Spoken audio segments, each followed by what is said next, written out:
জয় শ্রী হরি শ্রী বিষ্ণু নারায়ণ নারায়ণ নমস্কৃত্যং নরং চৈব নরোত্তমঃ দেবীং সরস্বতীং চর ততো জয়মুদীরয়ত। বন্দে বিষ্ণুপ্রিয়া দেবীং দারিদ্র দুঃখ নাশিনী হৃদকান্তিং কেশবকান্তাং বিষ্ণুবক্ষ বিলাসিনাম। জ্যৈষ্ঠ মাসের শেষ বৃহস্পতিবার, জ্যৈষ্ঠ মাস মল মাস, আর এই মল মাসের শেষ বৃহস্পতিবার হচ্ছে 27শে জ্যৈষ্ঠ, 11ই জুন। আপনারা অবশ্যই করবেন এই বিশেষ উপায়। আর এই জ্যৈষ্ঠ মাসের শেষ বৃহস্পতিবার, মল মাসের শেষ বৃহস্পতিবার কি করবেন, গৃহে লক্ষ্মী পুজো করা যাবে কি না সেই বিষয়ে বলে দিচ্ছি।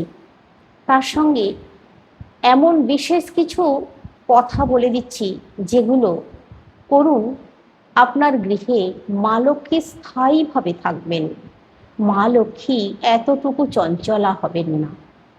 আপনার গৃহে কোনো দিনও কখনো অলক্ষ্মী প্রবেশ করতে পারবে না। তাই অবশ্যই করবেন এই বিশেষ উপায়গুলো। এই বৃহস্পতিবার দিন প্রথমেই আপনাদেরকে বলি, আপনাদের ঠাকুর ঘরে যেখানে মা লক্ষ্মীর ঘট স্থাপন করা আছে সেখানে নিশ্চয়ই জল ভরা আছে। আগের বৃহস্পতিবার যেহেতু পুজো করেছেন, মা লক্ষ্মীর ঘটে জল দিয়ে পুজো করেছেন। এই বৃহস্পতিবার কিন্তু আপনাদেরকে ঘট খুব ভালো করে মাজা ধোয়া করে ঘট পাততে হবে। ঘটে নতুন জল দিতে হবে। এখানে বলি, আপনাদেরকেই যে শুধু গঙ্গা জল দিতে হবে তা নয়, আপনারা আপনাদের গৃহের পরিশুদ্ধ জল দেবেন।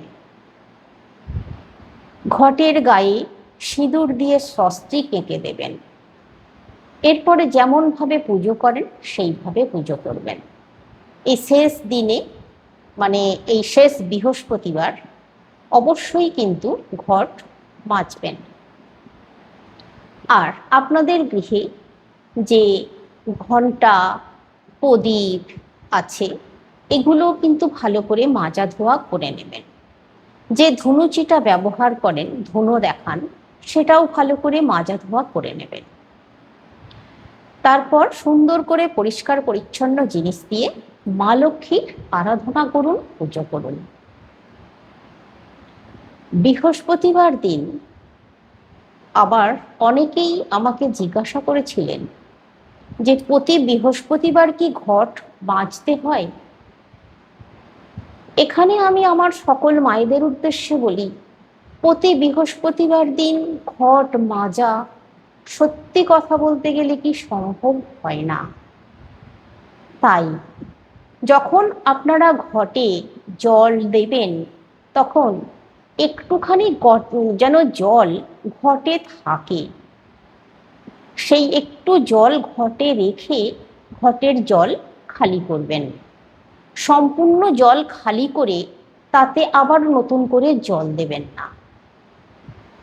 যদি ঘট মাজতে না পারেন, যদি ঘট মাজতে পারেন তাহলে নতুন করে ভালো করে জল দিন।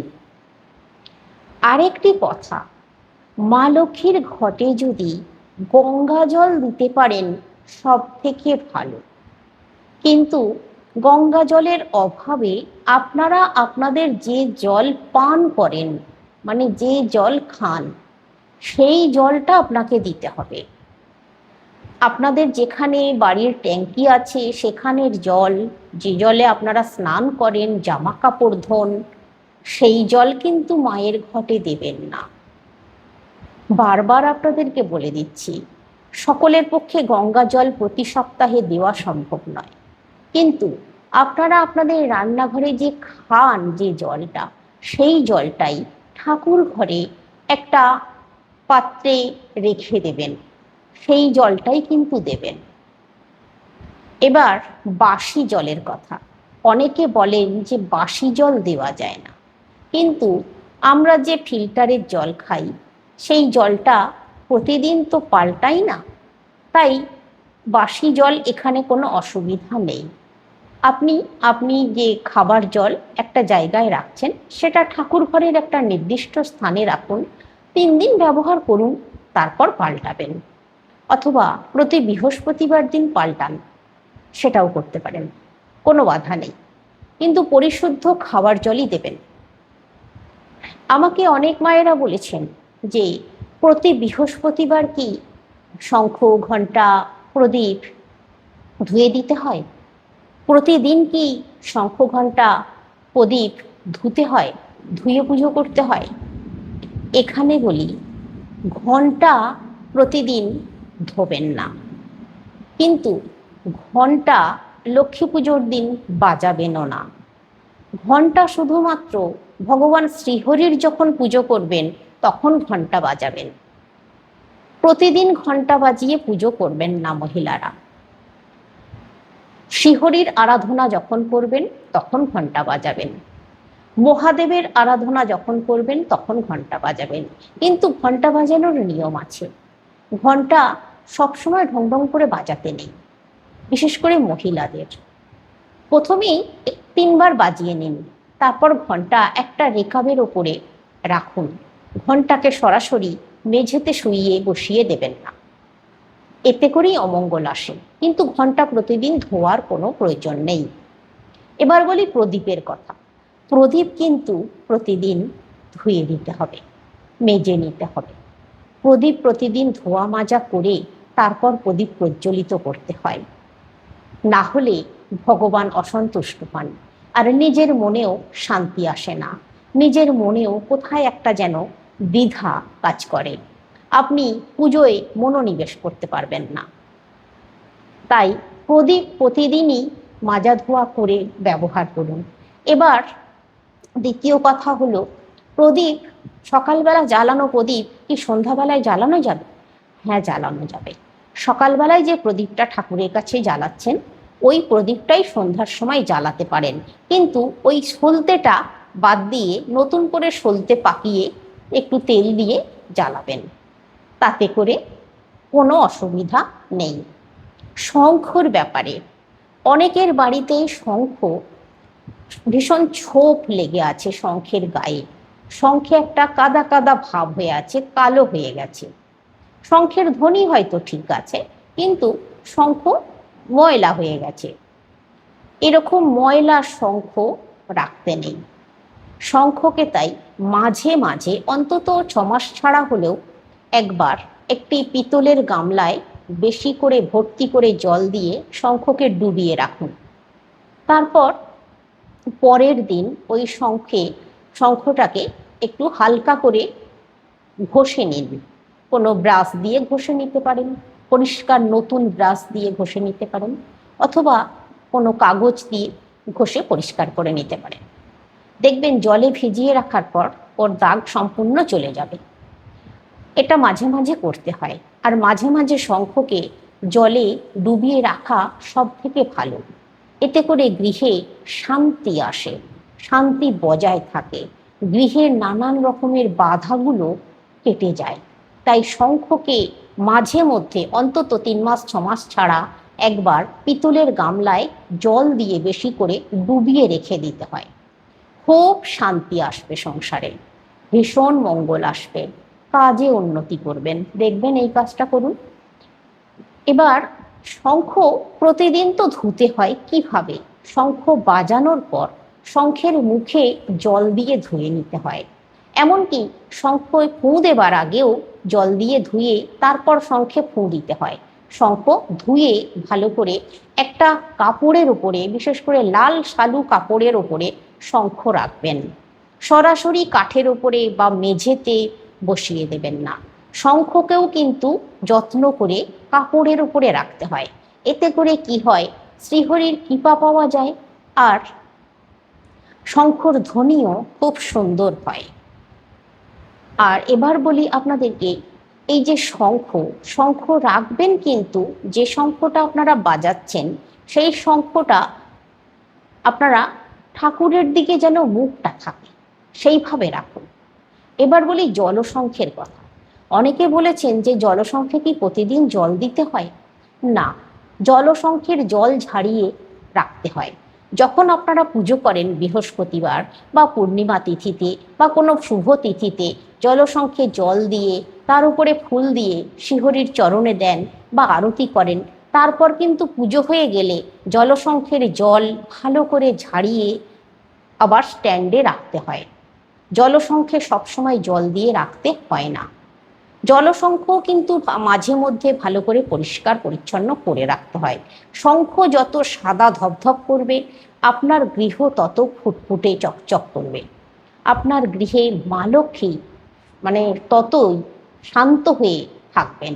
মা লক্ষ্মী এতটুকু চঞ্চলা হবেন না। আর শ্রীহরি নারায়ণও মা লক্ষ্মীর সাথে থাকবেন। দেখবেন শঙ্খকে তাই পরিষ্কার পরিচ্ছন্ন রাখতে হবে, সাদা ধপধপ করে যেন আপনার নিজেরই যেন একটা ভক্তি আসে শঙ্খ দেখে।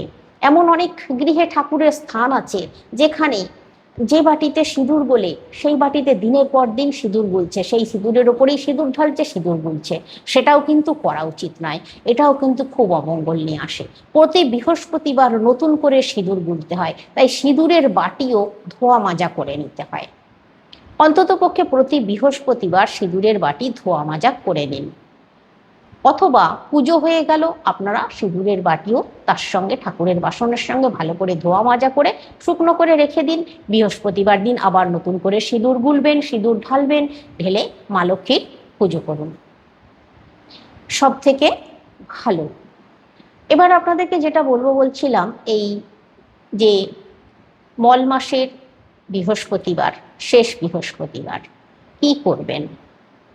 মল মাসের শেষ বৃহস্পতিবার আপনারা অবশ্যই মা লক্ষ্মীর পুজো তো করবেন। প্রথমেই আপনাদেরকে বলে দিয়েছি, ঘট মেজে ধুয়ে ভালো করে ঘট বসিয়ে জল দিয়ে পুজো করুন। যেমনভাবে প্রতিদিনের পুজো করেন সেইভাবে পুজো করুন। আর এই শেষ বৃহস্পতিবার দিন অবশ্যই একটু চিঁড়ে মুরকি নারকেলের ভোগ আপনারা ঠাকুরকে নিবেদন করুন। চিঁড়ে মুরকি নারকেল, তার সঙ্গে একটু সাদা সন্দেশ। আপনারা ফল যদি জোগাড় করতে পারেন দেবেন, আর ফল যদি জোগাড় করতে না পারেন না দেবেন। কিন্তু এখানে আপনাদেরকে বলি, ফলের মধ্যে কলাটা কিন্তু আপনারা এই জ্যৈষ্ঠ মাসের শেষ বৃহস্পতিবার দেবেন না। কলাটা লক্ষ্মী পুজোয় ব্যবহার করবেন না। আপনারা অন্য যে কোনো ফল নিতে পারেন, যে কোনো একটি ফল নিতে পারেন, দুটি নিতে পারেন, কোনো অসুবিধা নেই, নাও নিতে পারেন। কিন্তু চিঁড়ে মুরগির সন্দেশ, নারকেল, একটু ভোগ আপনাদেরকে নিবেদন করতে হবে মা লক্ষ্মীর কাছে। আর আপনাদেরকে মন্ত্র অনেকেই জানে না, তাই বলে কি তিনি পুজো করবেন না? নিশ্চয়ই করবেন। মন্ত্র না জানলেও কোনো বাধা নেই। আপনারা মা লক্ষ্মীকে মহালক্ষ্মী বলে মা লক্ষ্মীকে আপনারা মনে মনে স্মরণ করুন। আর যখন ঘটে জলটা দেবেন তখন শ্রীং মা লক্ষ্মী দেব্যই নম, শুধু এইটুকু বলুন, বলে মা লক্ষ্মীর ঘটে জল নিবেদন করুন। তারপর করজোড়ে প্রণাম করুন। আর একটি বিশেষ কাজ করবেন, এই জ্যৈষ্ঠ মাসের যে ব্রত কথাটা আছে সেই ব্রত কথাটা এই জ্যৈষ্ঠ মাসের শেষ বৃহস্পতিবার অবশ্যই পাঠ করবেন। আপনাদের গৃহে যদি 12 মাসের ব্রত কথা থেকে থাকে তাহলে করুন, আর যদি 12 মাসের ব্রত কথা না থেকে থাকে তাহলে অবশ্যই একটা কিনে নিয়ে আসুন। সেখানে জ্যৈষ্ঠ মাসের ব্রত কথা পেয়ে যাবেন, সেই ব্রত কথাটা আপনাকে পাঠ করতে হবে জ্যৈষ্ঠ মাসের এই শেষ বৃহস্পতিবার। আর প্রতি বৃহস্পতিবারের যে ব্রত কথা পাঠ করেন সেটাও পাঠ করতে হবে, তার সঙ্গে জ্যৈষ্ঠ মাসের ব্রত কথাটা পাঠ করতে হবে। এই যে উপায়টার কথা বললাম, এই যে কাজটা করার কথা বললাম, খুবই অতি সহজ কাজ, কিন্তু একটু ভক্তিভরে নিষ্ঠার সঙ্গে করতে হবে। আর এই যে কাজটা করবেন এটা সকাল 10টার মধ্যে এই দিন পুজোটা করে নেওয়ার চেষ্টা করবেন। বেলা 12টা বেজে যাওয়ার পর যদি পুজো করেন তাহলে কিন্তু গৃহে অলক্ষ্মী প্রবেশ করবে। এই মল মাস একে, তার উপরে আবার বৃহস্পতিবার, এই দিন বারবেলা হয়ে গেলে আপনার গৃহে অশুভ শক্তি সরাসরি ঢুকবে, অশুভ শক্তি বিরাজ করবে। তাই আপনারা 10টার মধ্যে এই কাজটা করে নেবেন। মাকে প্রসাদ নিবেদন করুন, ভোগ নিবেদন করুন, জল, তার সঙ্গে বলি অবশ্যই কিন্তু পান নিয়ে আসবেন। পান, 5টি পান মায়ের ঘটে নিবেদন করবেন, 5টি পান। তারপরে তো আপনারা যেরকম সুপারি হরিতকি দেন সব কিছুই দেবেন, কিন্তু অন্যবারে পান হয়তো আনা সম্ভব হয় না, কিন্তু এই জ্যৈষ্ঠ মাসের এই মল মাসের শেষ বৃহস্পতিবার অবশ্যই কিন্তু 5টি পান আনতেই হবে। আর এই 5টি পান মায়ের ঘটে নিবেদন করতেই হবে, তবেই মা লক্ষ্মীকে ধরে রাখতে পারবেন, না হলে কিন্তু মা লক্ষ্মীকে ধরে রাখতে পারবেন না। এই দিনে এই পান দিয়ে মাকে আহ্বান করা হলো, মাকে ডাকা হলো গৃহে। মা যেন স্থায়ীভাবে গৃহে থাকেন, যেন মলমাস বলে চঞ্চলা হয়ে চলে না যান। মাকে তাই স্থায়ীভাবে রাখতে গেলে অবশ্যই 5টি পান আপনাদেরকে ঘটে নিবেদন করতে হবে, আর একটি গ্লাসে জল অবশ্যই নিবেদন করতে হবে, মাকে ভোগ নিবেদন করতে হবে, যেটা বললাম। এবার আপনাদেরকে দ্বিতীয় আরেকটি কথা বলে দিই। এই দিন আপনারা আপনাদের গৃহে যে তুলসী মঞ্চ আছে, তুলসী গাছ আছে, তুলসী তলা আছে, যার যেমন ব্যবস্থা আছে, সেইখানেও কিন্তু আপনারা এই দিন, এই জ্যৈষ্ঠ মাসের শেষ বৃহস্পতিবার এই কাজটা করবেন। কি করবেন? আপনারা তুলসী গাছে খুব ভালো করে একটু দুধ, অল্প দুধ আর জল মিশিয়ে নেবেন, নিয়ে তুলসী গাছে ঢেলে দেবেন। তারপর জল দিয়ে ভালো করে ধুয়ে দেবেন। এরপর ওই যে চিড়ে মুরগি প্রসাদ ভোগ মা লক্ষ্মীকে নিবেদন করেছেন, প্রথমে যখন ভোগ তৈরি করবেন আলাদা একটি রেকাবে চিড়ে মুরগি, একটু সামান্য চিড়ে মুরগি, নারকেল আর একটু সন্দেশ মাতা তুলসীর জন্য রাখুন। সেটা মাতা তুলসীর কাছে নিয়ে গিয়ে ধূপ এবং প্রদীপ প্রজ্বলিত করুন। এখানে বলি, এখানে যে আপনাদেরকে ঘিয়ের প্রদীপ প্রজ্বলিত করতে হবে এমন কথা নেই, সর্ষের তেলের প্রদীপ প্রজ্বলিত করুন আর ধূপ দেখান, আর দুধ, একটু জল নিবেদন করুন। ভালো করে জল দিয়ে তুলসী গাছ ধুয়ে দিন তুলসী মহারানীকে। তারপর ওই যে ভোগ নিবেদন করেছেন ওই ভোগ আপনারা তুলসী গাছের গোড়ায় সামান্য একটু দেবেন, প্রণাম করবেন, আর ওইখানেই শঙ্খধ্বনি করবেন। তুলসী মঞ্চেই কাছেই শঙ্খধ্বনি করবেন, বসে, দাঁড়িয়ে নয়, বসে শঙ্খধ্বনি করবেন। এই কাজটা যদি করতে পারেন এই জ্যৈষ্ঠ মাসের শেষ বৃহস্পতিবার মা লক্ষ্মী এবং মাতা তুলসীর পুজো করতে পারেন, তাহলে আপনার গৃহ থেকে যত রকমের খারাপ জিনিস আছে, যত রকমের নেগেটিভিটি আছে, সমস্ত দূরে যাবে। আপনার যেগুলো প্রতিকূলে চলে গেছিল আপনার অনুকূলে চলে আসবে, আপনার দিকে চলে আসবে, আপনাকে আকর্ষণ করবে, আর অর্থও আপনাকে আকর্ষণ করবে। অর্থ মা লক্ষ্মী এবং মাতা তুলসীর কৃপায় অর্থ আপনার গৃহে আকর্ষিত হবে, আপনাকেও অর্থ আকর্ষণ করবে। আপনি যেখানে অর্থ সেখানে কাজ করবেন এবং আপনি দুহাত ভরে অর্থ ঘরে নিয়ে আসতে পারবেন সততার সঙ্গে। আমি এতটাই জোর দিয়ে বললাম, মায়ের কৃপা লাভ করবেন। তাই মা লক্ষ্মীর পুজোর সঙ্গে সঙ্গে মাতা তুলসীরও পুজো এই দিন করুন, এইভাবে যেভাবে বললাম শান্তশিষ্টভাবে পুজো করবেন। আর মা লক্ষ্মীর পুজো করার পর মাতা তুলসীর পুজো করবেন, আগে নয়। অবশ্যই কিন্তু তুলসী মঞ্চে শঙ্খধ্বনি করতেই হবে, এইটুকু মনে রাখুন। আর মা লক্ষ্মীর কাছে যখন ব্রতকথা পাঠ হয়ে যাবে তারপর শঙ্খধ্বনি করবেন। মা লক্ষ্মীকে আবার এই দিন যদি পঞ্চপ্রদীপ দিয়ে আরতি করতে পারেন আরও ভালো হয়। তবে এখানে একটি কথা বলি, আপনারা যখন মা লক্ষ্মীর পুজোয় বসবেন প্রথমে একবার শঙ্খধ্বনি করে নেবেন, তারপর মা লক্ষ্মীর পুজো সম্পন্ন হয়ে যাবার পর শেষে আর একবার শঙ্খধ্বনি করবেন। আর আপনারা তো সকলেই জানেন যে 3বারের বেশি শঙ্খ বাজাতে নেই, যখনই শঙ্খে ফু দিতে হয় 3বার। আর তুলসী মঞ্চে যখন শঙ্খ বাজাবেন তখনও 3বার ফু দেবেন, 3বারের বেশি কিন্তু নয়। অবশ্যই কিন্তু এই দিন জ্যৈষ্ঠ মাসের ব্রতকথা আর প্রতি বৃহস্পতিবারের ব্রতকথা পাঠ করতেই হবে। আপনারা মন্ত্র পাঠ করুন বা না করুন কিছু যায় আসে না, কিন্তু ব্রতকথা পাঠ না করলে পুজো সম্পন্ন হবে না, আপনার গৃহে সুখ শান্তি আয় উন্নতিও বাড়বে না, আপনার গৃহে লক্ষ্মী দেবী বিরাজ করবেন না, মা লক্ষ্মী আপনার গৃহ ছেড়ে গৃহে থাকতে চাইবেন না ব্রত কথা না পাঠ করলে। অবশ্যই কিন্তু এই কাজটা করতে হবে। মা লক্ষ্মীর পুজোয় কিন্তু এই যে ঘণ্টার ধ্বনি বা কাঁসরের ধ্বনি এগুলো করবেন না যেন, এগুলো করলেও কিন্তু অপরাধ হয়ে যায়।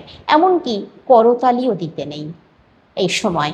এই পুজো করার সময় মানে এই মা লক্ষ্মীর পুজো করার সময় প্রতি বৃহস্পতিবার, এইখানে আমি আপনাদেরকে আরেকটি কথা বলে দিই, আমার মনে পড়ে গেল আপনাদেরকে জানিয়ে দিই। মা লক্ষ্মীর পুজো করার সময় প্রতি বৃহস্পতিবার যখন মা লক্ষ্মীর পুজো করেন তখন ভুলেও কিন্তু বাড়ির গৃহের যেন কেউ করতালি না দিয়ে দেয়, তাহলে কিন্তু মা তৎক্ষণাৎ চঞ্চলা হয়ে গৃহত্যাগ করবেন। আজকে রাখলাম, সকলে সুস্থ থাকুন, ভালো থাকুন, শ্রীহরির কৃপায়।